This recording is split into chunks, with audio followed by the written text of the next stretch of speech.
What a weird NBA Finals. The entire NBA Finals was themed by the creation of legacies. But what makes it so different, and does different mean less good?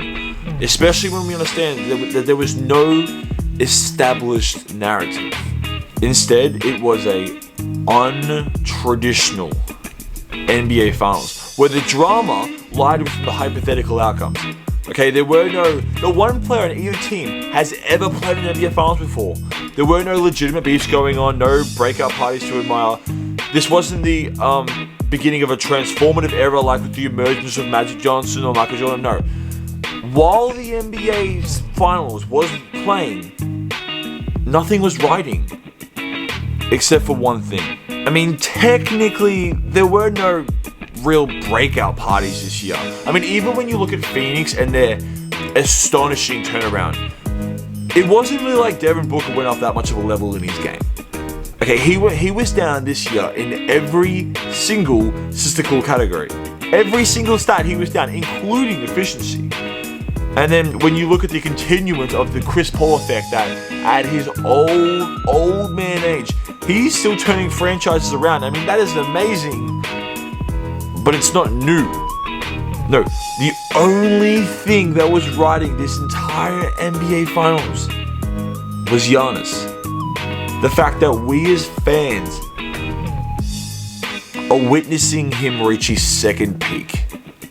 What a weird NBA Finals. I mean, the entire NBA Finals was themed by the creation of legacies.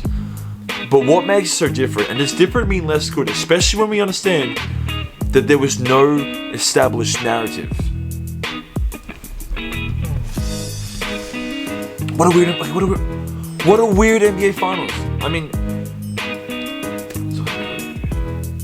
what a weird NBA Finals. I mean,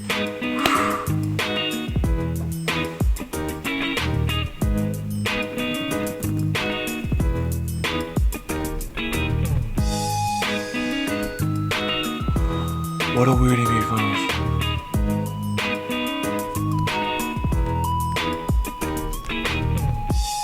What a weird NBA Finals. What a weird NBA Finals.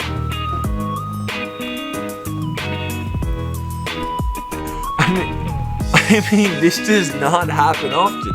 Usually a player plays his NBA career, peaks for a short period of time, and we as fans mostly remember him for that period of time. Giannis is moving into a legendary territory where he has undeniably reached the potential that we once envisioned for him, but when he got the tools, he just kept on climbing. Okay, he unlocked his God-given strength. He mastered being a threat in any transitional movement. I mean, I've never seen more people look at one man so fast than an entire stadium, including the players, look at Giannis on a turnover. We know he's a multiple-time MVP winner, a Defensive Player of the Year, the best player in his conference. That's right there. That was the blueprint for him coming in, right? But these finals, he's kicked off a new product. It's Giannis 2.0. I know this comparison is getting a little cliche, but it's just like Shaquille O'Neal in 1995, the strongest man on the planet. But it was like a bull in a china shop. It wasn't so much that he was flawed with his poor shooting and court sense. It was that after maximizing his potential, he was one-dimensional. Okay, he was getting beaten by more versatile big men like Tim Duncan, like Hakeem. But then 2000 NBA Finals rolled around, and Shaq showcased a new version of himself.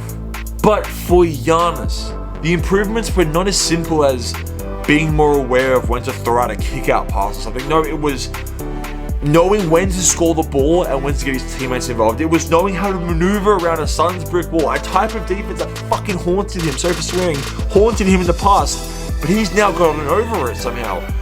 It was knowing how to methodically isolate DeAndre Ayton and just attack him, just keep attacking him, where it seems like in the past he wouldn't do that. It seemed like in the past he was more buck than brain.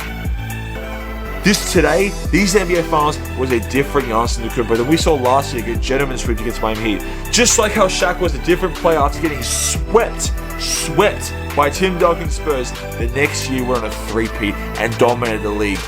1 year after being swept, he changed his game, he evolved.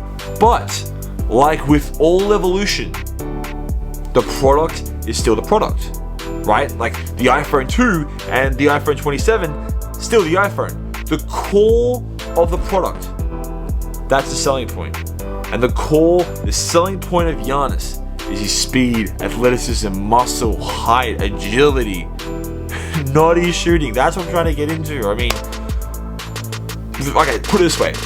The 2021 NBA Finals has played 2 days. So far in his career, we have seen Giannis 1.0, Giannis 2.0. Neither has come close to showing any even inclination that he might one day be a spot-up shooter. And if I had to bet all my money, I would.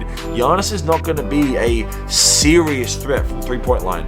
So we should be outraged when Giannis is fucking whacking up threes 8 seconds into the shot clock. I'm not saying he should go full Ben Simmons and not work on it, but like, we should react a little bit similar to how we would react if Shaq was shooting threes 8 seconds to the shot clock. Like, guarantee you, I know all the commentators are saying this, but when Giannis shoots at three, the defense is just success.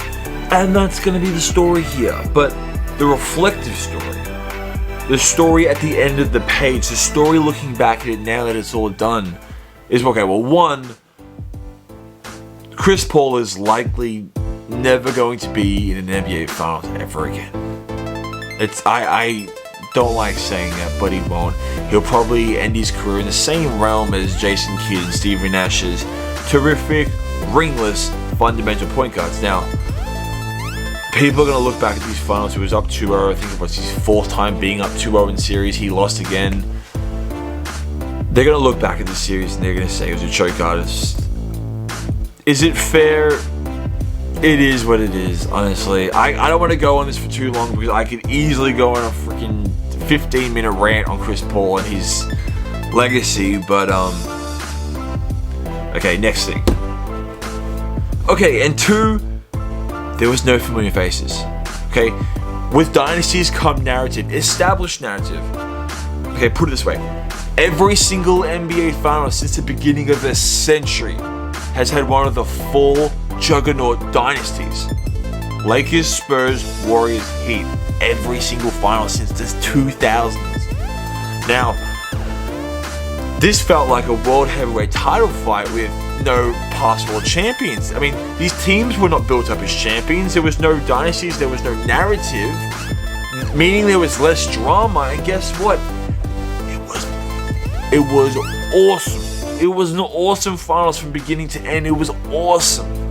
Okay, that's it for now, but there's going to be another video this week. So sub now, and if you comment right now, comment anything you want, I guarantee you I will put in the next video this week.